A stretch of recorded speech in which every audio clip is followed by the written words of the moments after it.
親父が作ってくれたチャーハンが一番自分の中で人生で美味しいと思ってるんで、それをめがけて作ってて、親父のチャーハンはもうパラパラとしっとりが兼ね備えたちょうど美味しい真ん中の味だったんで、それをめがけて僕も今パラパラすぎずべちゃべちゃすぎずちょうどいい間を作ってるって感じですね。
南森町の時の人気メニューでチャーハンおにぎりっていうメニューがあったんですけど、それを親父が作ってる姿を僕が見てたら、いきなり親父が来い言われて「何?」って言ったら「お前今まで作るの見とったやろ」とか「見てた、入ってるのはこれとこれとこれとこれ、あとよろしく」みたいな感じで、それが初めてのチャーハンでしたね。もうやり方も何も教えてもらってなくて、もうどうすんねやろうって感じで、親父の考えはもう味は一代やからっていう考えなんで、味はお前が作るもんやから俺は教えへん、お前で作っていけって形で今の形になったって感じです。チャーハンに使っている具材と調味料を教えてください。はい、人参生姜の細切れを使ってて、卵、豚肉、ネギ、うまみ調味料です。ごま油、料理酒とうちのお店のスープを入れてます。オイスターと醤油をブレンドしたものを最後にかけてるって感じですね。チャーハンのそのこだわりだったりとか、作る時のコツなんかがあれば教えていただきたいです。鍋もチタン製のものを使ってるので、鍋に最初火入れる時は熱しすぎなくても冷めすぎない、ちょうどいいタイミングを考えて炒めてるって感じですね。やっぱり冷めすぎてたら下にこびりついてしまうし、熱しすぎたらもう人参入れた瞬間にもう焦げ臭いというかもうダメになってしまうので、そこはめっちゃ注意しては炒めてるって感じですね。具材を入れる順番がちょっと面白いなと思ったんですけど、あれは最初もともと豚肉から入れてたんですけど、豚肉はもともとボイルをしてものを使ってるので、もう火は入った状態なので、一回豚肉を先入れたら油跳ねて目に入ってしまったんで、それがちょっと嫌やったんで、いろいろ自分で作り方を変えて試食して何回も食べて、これやったら出せるなと思って、そういう順番になりましたね。はい、ありがとうございます。はい。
キャベツ、人参、もやし、ピーマン、豚肉、うちのスープとバーベキューソースを使っています。塩コショウと、であとうまみ調味料と。創業当時からのメニューなので、僕に代わってから美味しくなくなったって言われないようにもう気を引き締めて作ってるって感じですね。親父の時からもう量が多かったので、それを覆すわけにはいかないじゃないですけど、こういう世の中なんでお客さんにはお腹いっぱい食べて帰ってもらいたいっていう気持ちであの量になりましたね。値段を上げろって言われてます。ああ、めちゃくちゃもう言われます。もう逆に多すぎて残すの悪いからお持ち帰りパックちょうだいとかでもいらっしゃいます。でも一応値段はもう今まだ頑張ってる次第ではあるんですけど、はい。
白菜、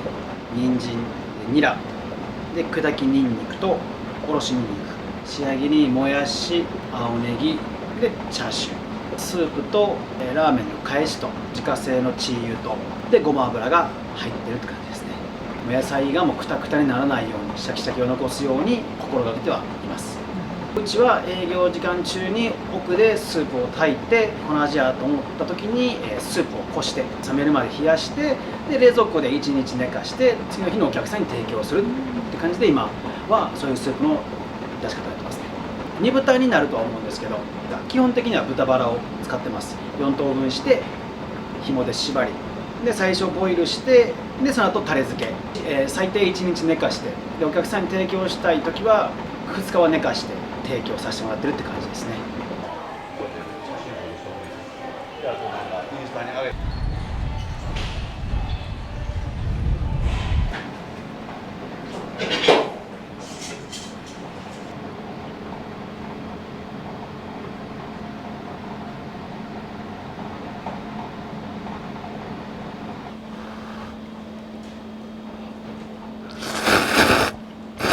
この千林っていう町が結構自分たちの町誇りを持ってるおっちゃんがいてるんで千林タンメン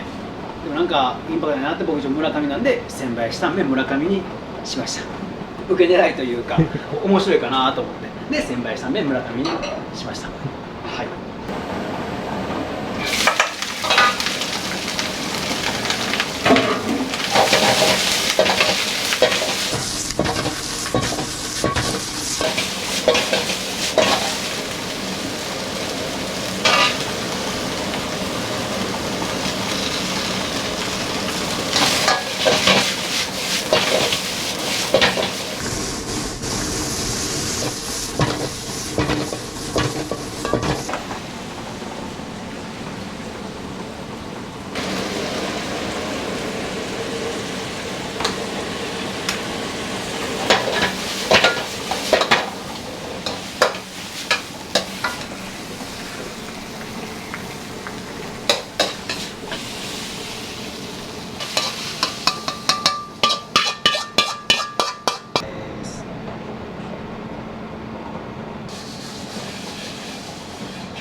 が蒙古タンメン中本さんがもう大好きで家族旅行で行かせてもらった時にやっぱ美味しかったなっていう印象があったので、中本さんのホームページに誕生秘話的なものをやってたので、それを真似させていただいたっていう形になるんですけど、野菜を炒めてから上に乗っけてる野菜炒めラーメンってあるよって言われたんで、それを真似したら抜群に味が変わって美味しくなったので、これはいけると思ってタ